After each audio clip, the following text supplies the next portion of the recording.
Hello, and welcome to an episode of Dude. You're here with Lily, And Alexa. and we're going to talk about things that interest us, which today is Documenta. What is Documenta, Alexa? Oh, well, Documenta is this giant international contemporary art exhibition that happens every 5 years. And I think right now we're going to talk about the video work we've seen so far. Yeah, at first I didn't notice that many, but over the last couple days we've been, sitting for hour and a half works, and I think it's time to sort of sift through those a little bit. Yeah, we should give them, give them their due. Some of these works just have had so much effort put into them. Yeah. Just the production value on a couple of these has been phenomenal, and we'll get to that in a second. But I'd really like to talk about the sort of formal categories of the different kind of works we've seen.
The first one being the sort of I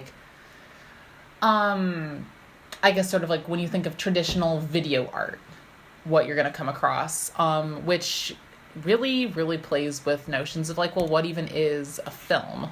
Yeah, so for example, we went to this documentary that was about an hour and a half of mostly blank screen. So there were some naps, but the bits of the work that we did get to experience were beautiful. So you sit there, and we think for a long time that it's actually there's something going wrong with the projection, because there's just this man's voiceover. So this film is called I Had Nowhere to Go by Douglas Gordon, and it's written about the experimental filmmaker Jonas Mekas. And so Jonas Mekas' voice is the voiceover, reading passages from his autobiography. And then you just hit these points of just a red screen or a white screen. And these things are really nicely spread out, which I think was really important to making the work not feel like it was gimmicky. It really fit with what he was saying. And then there were points where there would just be nothing but sound, like the sounds of bombs dropping. And this went on for 5 minutes. So this, honestly, it felt like we were in a bomb shelter. We were scared for our lives. Yeah, no, it was this really chaotic experience where it's all of a sudden I'm just giving myself over to this holy auditory soundscape, and the narrative's like super disjointed. Like something that I thought flowed incredibly well with this technique was so the story is really nonlinear. Like as we're working through Mekis's autobiography, he's reading these diary passages from like in like one moment he'll be in like 1947, then we'll jump to 1953, then we'll be back to like 1941.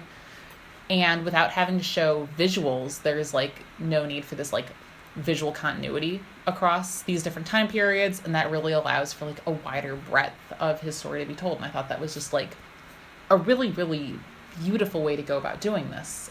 And some of the visuals, so we should talk about the ones that were there. So there were a lot of short clips of potatoes, which is relevant to his life. But that was sort of odd. There was one that I remember where it looked like it was shot in really old timey film. Alexa can probably tell me it definitely looked like it was in like 8mm film or something like that. And so it was like, very stylized, but it was just these hands just chopping at a beat, and it was just like this weird fleshy bleeding thing, and I loved it. And then there was this other thing that every one of us was talking about afterwards, and it was just this monkey in a hammock, and it was just staring at the audience. And then you don't notice it at first, but there was just a gentle sound of the hammock swinging, but it was so much that you didn't notice it while you were looking. But as soon as the monkey's image started to fade away, that you were left with that sound for I don't even know, it was at least 3 minutes of that sound. Oh yeah, no, the sound is just like moving, like the surround sound in this film was the surround sound was amazing, incredible. Like this is one of the most like spatially aware sound designs I think I've ever really experienced. And so you just have this like swaying sound moving like back and forth across this auditorium when you're sitting in like total darkness, and it's like it just like experientially it was so, it used sound in a way that I felt was like sort of soothing to an audience rather than being antagonistic, which I feel like except for the bombs were absolutely antagonistic. That will pop you right out of a nice nap. Valid. But yeah, no, like there other works that we've seen here have definitely been a bit more, when you think like video art, you're thinking sort of like very disjointed, very punchy soundscapes. Like in particular I'm thinking of like Love Bomb. Yeah.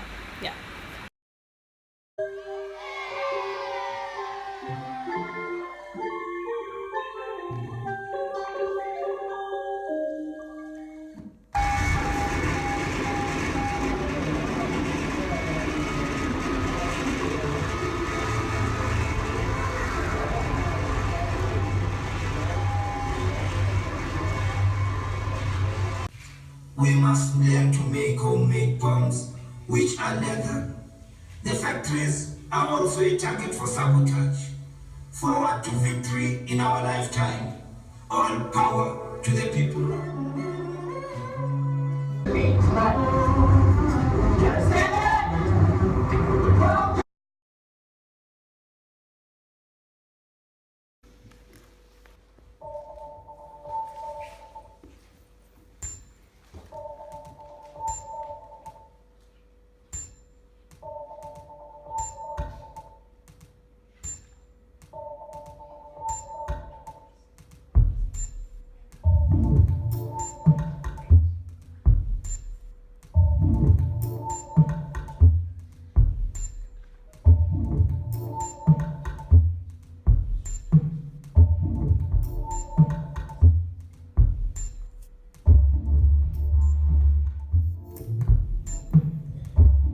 Love Bomb.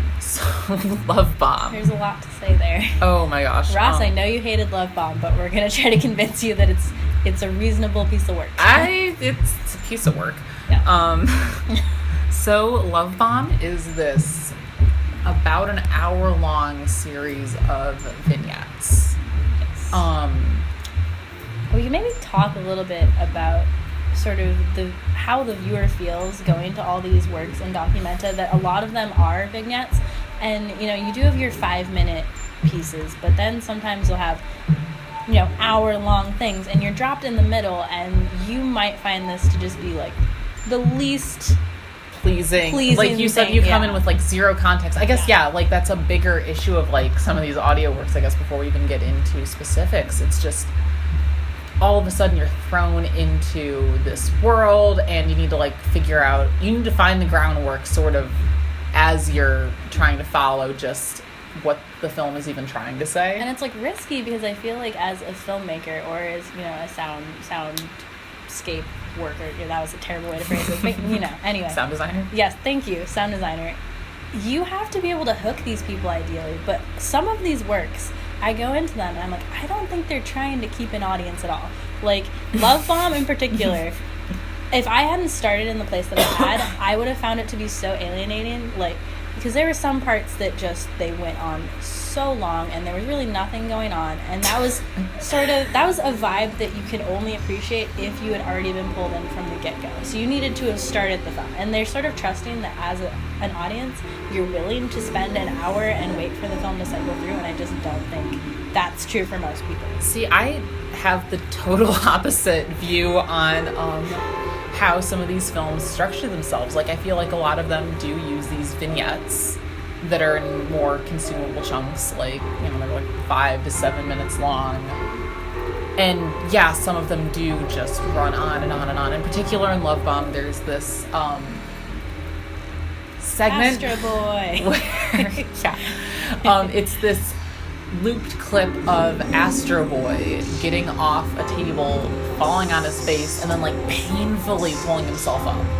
And so it's just like, It's like 2 seconds of film, but it's looped on and on and on. And like, you know, after like, you know, 30 seconds, it's like, oh, I get it, repeated trauma, and like trying to figure out like how It was traumatic if you had to sit through it for 6+ minutes. Yeah, after the first few minutes, like, okay, I'm here for this. And then, like, you know, trauma is this, like, repeated trauma is this thing, like, you can't just shake off, and it's, like, this continual process. Well, I feel like what made that particularly difficult was that what was going on in the background, the sound of the clip, it was really sparse.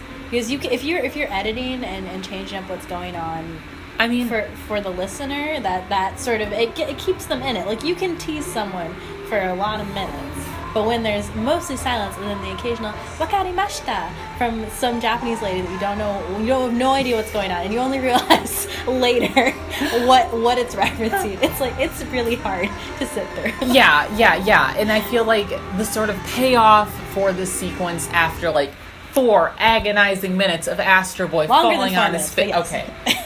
Falling on his face is this monologue about like what survivors of the Hiroshima bombing, so, like what they were seeing, and this little, They're just little sound bites. Yeah, and then this sort of text talking about how, like, you know, ultimately the survivors of this will only be memories, and then like it's kind of up to those who like document these memories to like keep that alive, and that's like this sort of repeated trauma. Mm-hmm. Like absolutely beautiful, beautiful ending to that little bit, but you have to put in the effort. Yeah, for sure.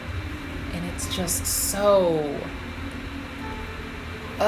it's just like the attention to pacing is just so loose, and that's true. Oh yeah, Alexi, we're going to talk about the idea of pacing in these, you know, quote unquote art films. Yeah, well, like something that I think like on the totally different spectrum in terms of like these how we're dealing with pacing. You've got this phenomenal 20-minute opera about Dyson vacuums, but it's also about the Israeli-Palestine conflict and the treatment of like refugees, and this like desire for like a sort of like quote unquote pure national identity, so like racism. It's the cleanest film that I've seen during our 8 weeks at this during this program. It's beautiful. It could be on any, I don't even know. I don't think MTV really does anything that good now, but it could be on some, music video. It is incredibly tightly edited and just the like incredibly slick camera movements and just a phenomenally mixed like music score that like is political asylum. More than 50,000 migrants have arrived in Israel in the past 7 years, causing resentment among some Israelis.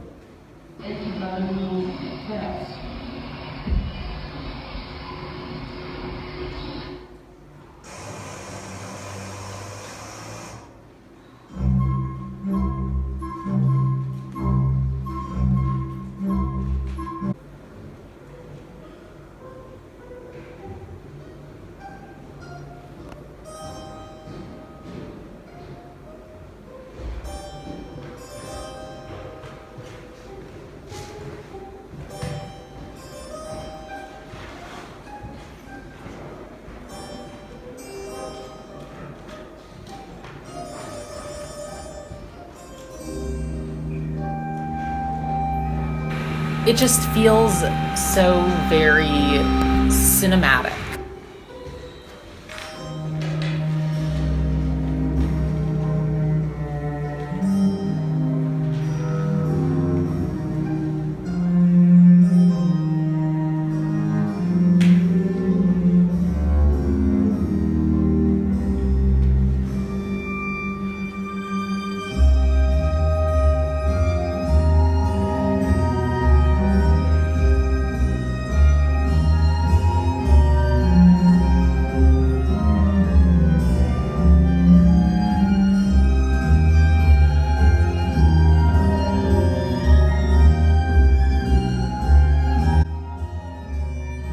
Love to talk a bit more about the music because we didn't really get to this in class that much.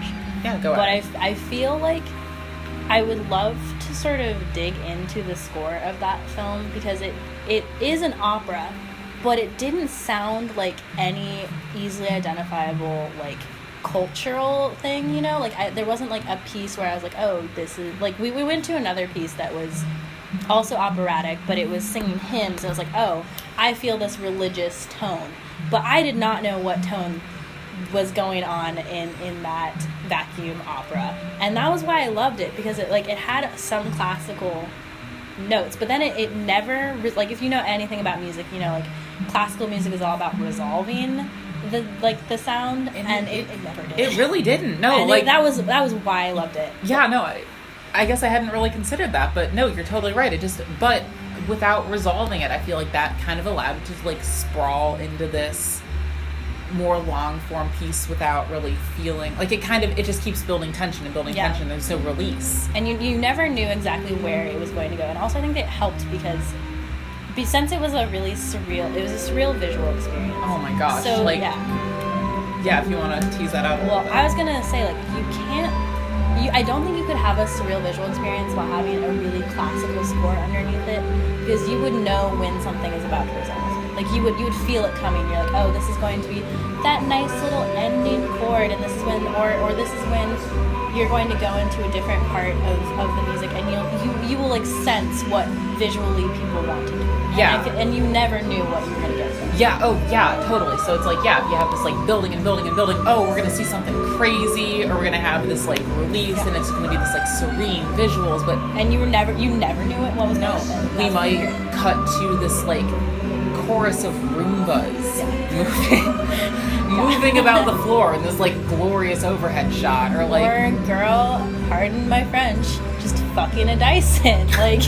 Yeah, there's really no other. She is like, well, I guess she's using a cello bow to fuck the Dyson, which was a little bit appalling to me as a cellist, so I let it slide.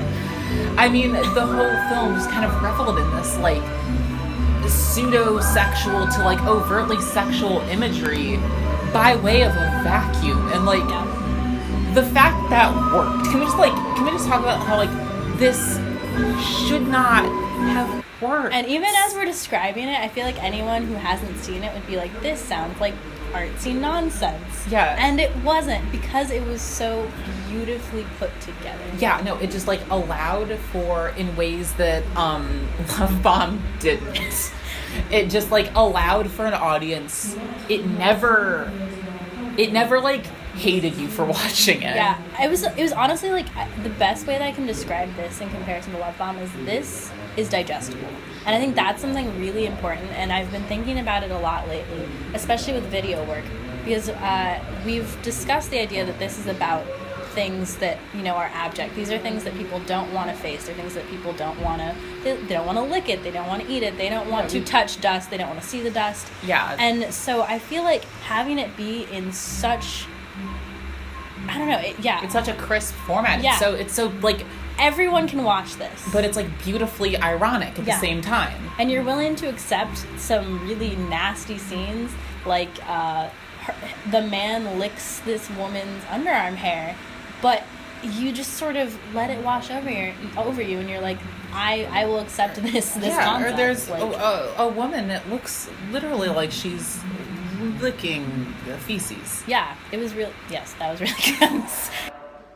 As the film progresses, we suddenly come to like watching this literal vacuum, just watching TV, and then we turn into this montage of like, first we're watching like Dyson vacuums being made, and then we're hearing like the founder or like the creator of the Dyson vacuum like talking about how he doesn't want like Chinese factories to start like stealing his ideas, and then we see like, and he also very pointedly, I just want to like add this, talks about the idea of objection. Like there was like a very direct idea of him being like, a lot of people don't want to see, you know, the mess that they're cleaning up, but I like seeing it accumulate. And then it had this beautiful, did you remember that? Yeah, and then beautiful, that was my favorite cut. beautiful cut to like just a wasteland.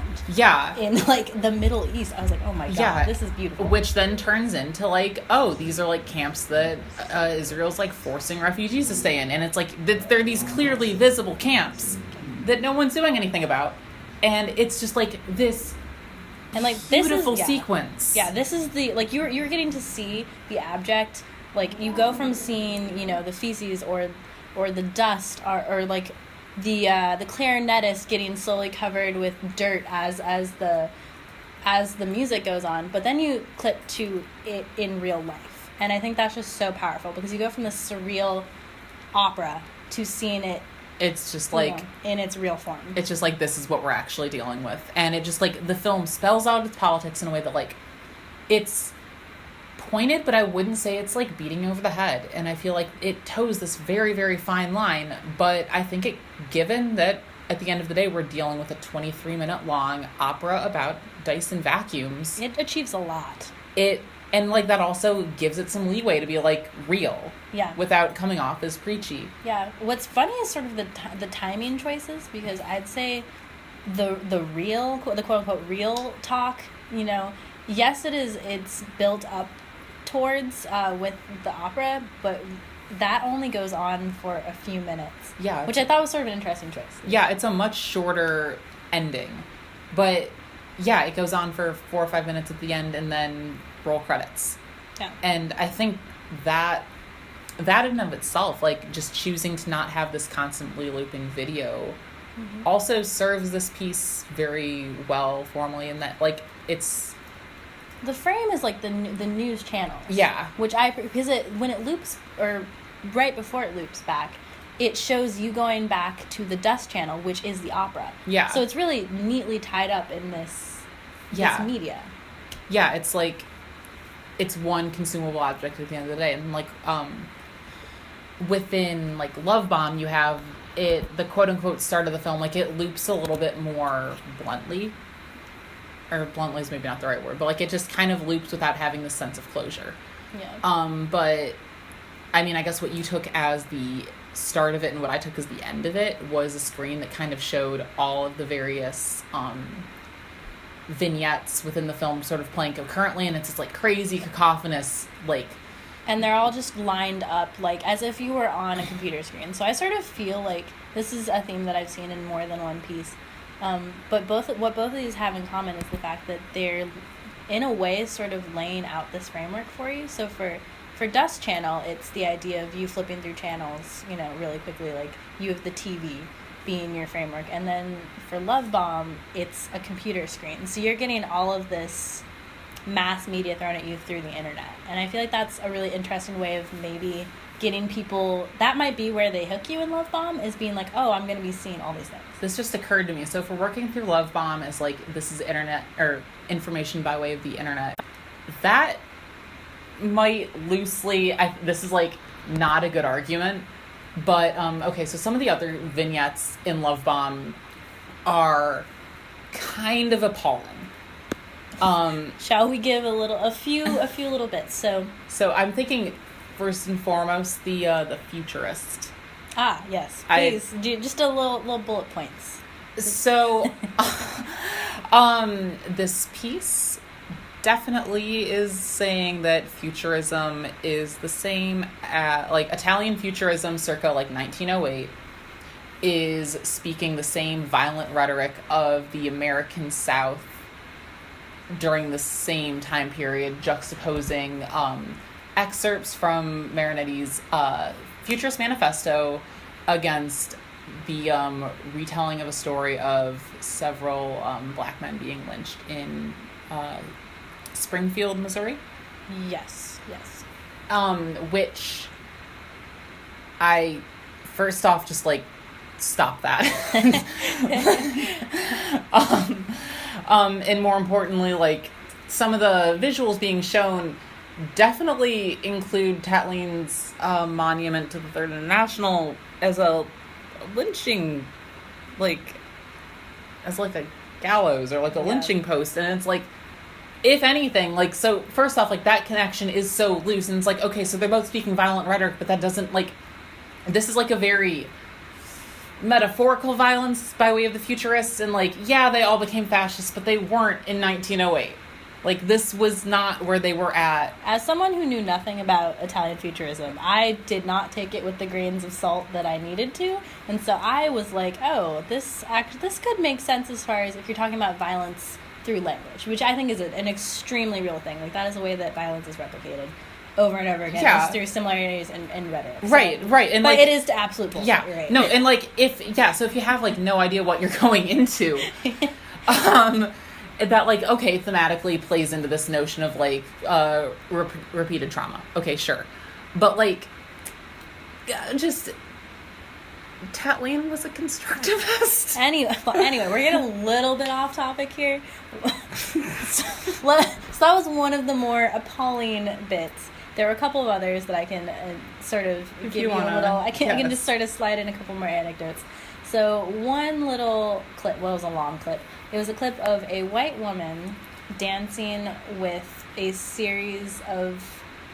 It looked like, I would not call them a tribe. I don't know what they would refer to themselves as, but it was very much, it was an image primitivizing a group of young people, and they were dancing to music together, and over it had a sing-along style series of white title cards that were going on. So something that I think this piece did really well was framing really terrible and horrific looking things with really very, I would almost say cutesy sort of music, which was odd.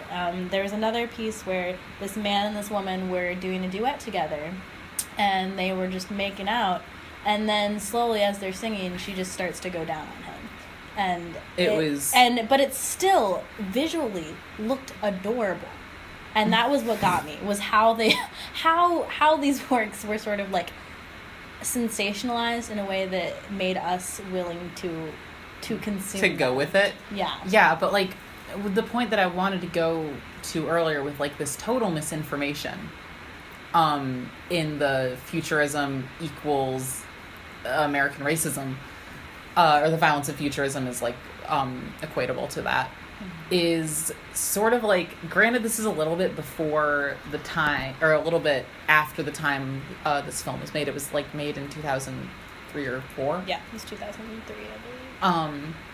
But I feel like that kind of speaks to notions of like this sort of like untrustworthy news sources, and a sort of like fake news aesthetic that like, if we're positing this whole film as like something that's like being consumed as an internet media or internet medium product, like it could be kind of highlighting that you shouldn't trust things just because they're said.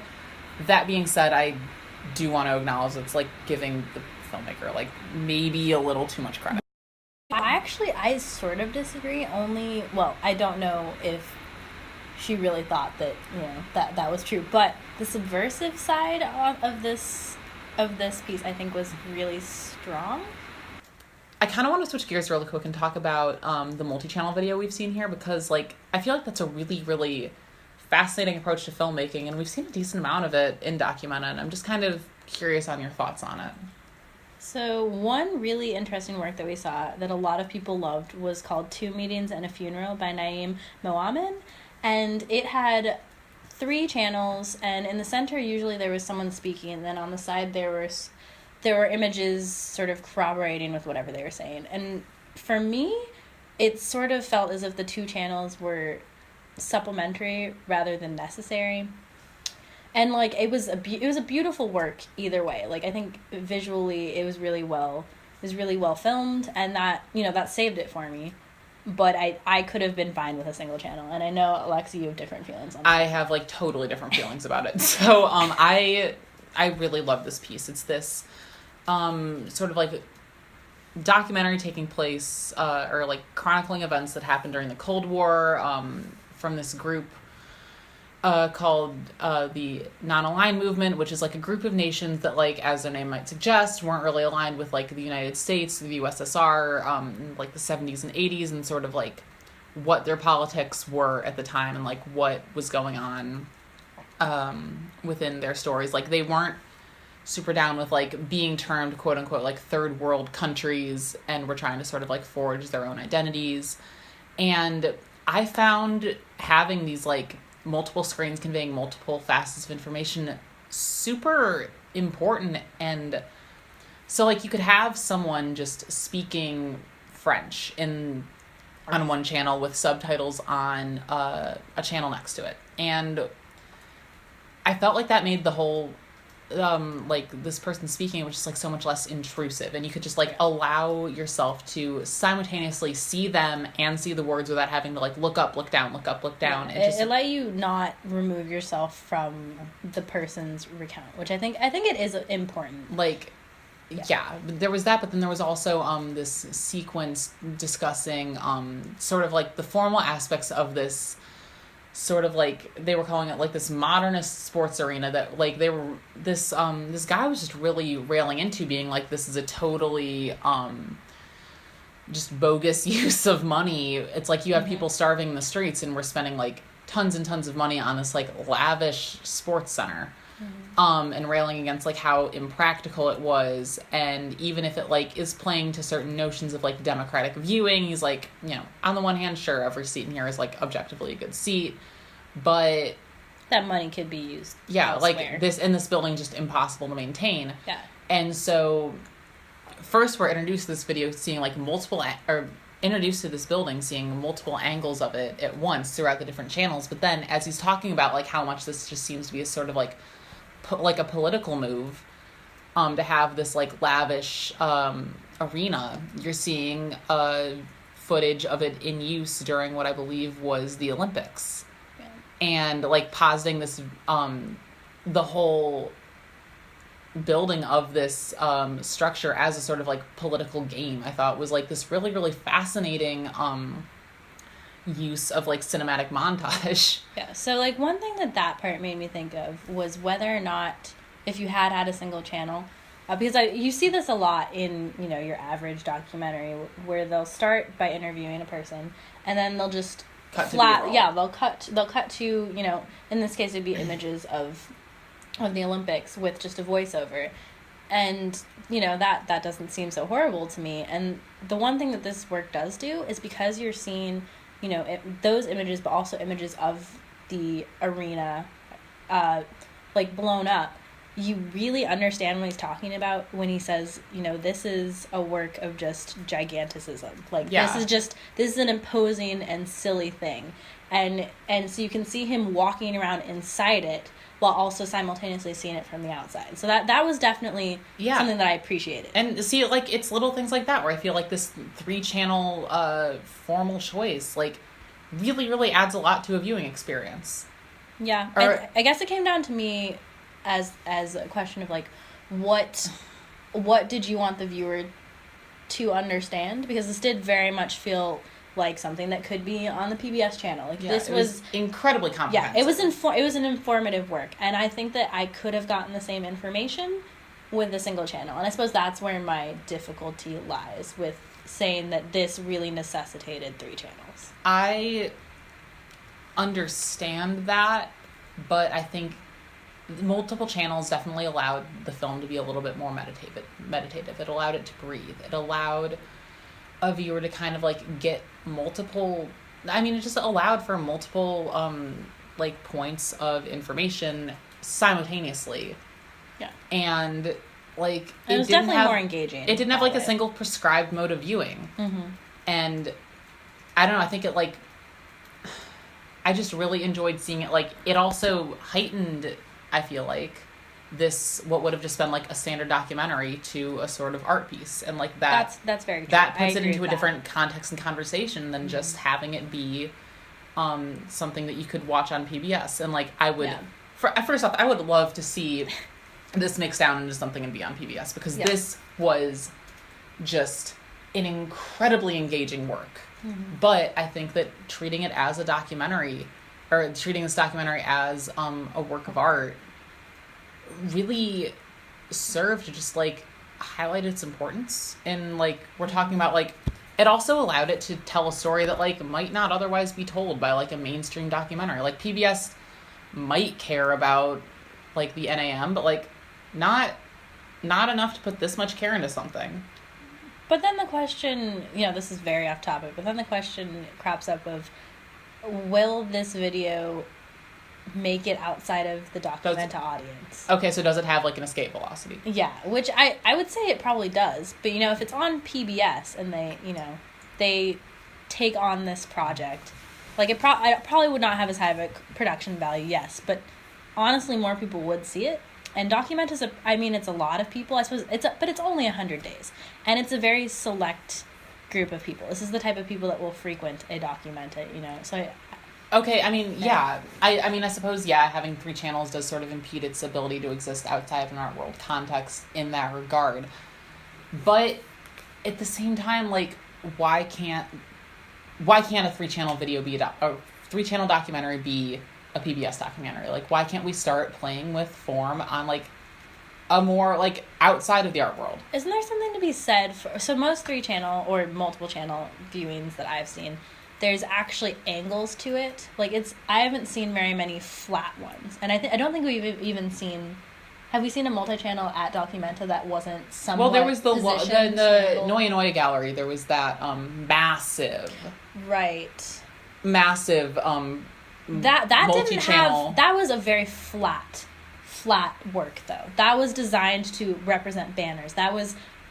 it's not 2D, but it was very much like, this is on a wall. Okay, so there was a monumental quality. Okay, yeah, so I guess I'll agree that they are either sort of warped or they are monumental. Because I feel like it's a way in which the audience works within the space. There's something to a multi-channel viewing, because usually, in my experience, they are angled. Yeah. And that's something that you can't really replicate on a normal TV screen. Okay, and that's fair. And I guess this is just me kind of being, like, upset that we've just kind of fallen into this, like, one-screen viewing, even though, like, I know so many people, at least in terms of, like, computers, like, having multiple screens, like your desktop computer is totally becoming the norm in terms of, like, how we do work and, like, how we function. And I'd love to see that, like, this notion kind of brought into, like, how we consume media and how we, like, exist. I don't know. I think this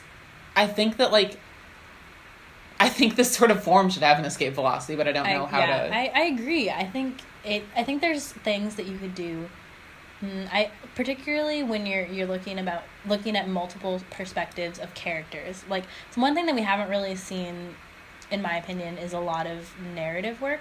This is something that you'll actually see. This is, again, very off topic, but I think you'll see this more in animation, where you'll have a screen willingly parted, like it's divided up because it replicates what you'd see in comics. Yeah. And so I feel like if you develop that sort of art style and then somehow bring that to real bodies, like, that could be something amazing. Yeah, I mean, like, this wasn't a Documenta, but this was at the Biennale. The Egyptian Pavilion was a 5-channel narrative video work that it was fascinating to see, like, multiple angles of the same action occurring, like, at once. And that just gave this, like, really fascinating overview of the story. And I think that, like, this would be really, really interesting to see, like, what artists and filmmakers could just do and also try to tailor that experience to a commercial audience. Yeah. But we don't know if we'll get there. Yeah, no, I mean, this is, like, really, really, really wishful thinking, and it's something that I'd love to see explored, but objectively, I don't have much faith in that escaping. But thank you, Documenta, for opening our eyes, albeit briefly. So I think that we have come to a good point. We've touched on the technical stuff that we wanted to. And we've talked about some formal qualities. Yeah, we went off the rails a little bit, like we expected would happen. And, yeah, thanks for listening. Yep. Bye. Thank you for picking up that that's where I wanted to end.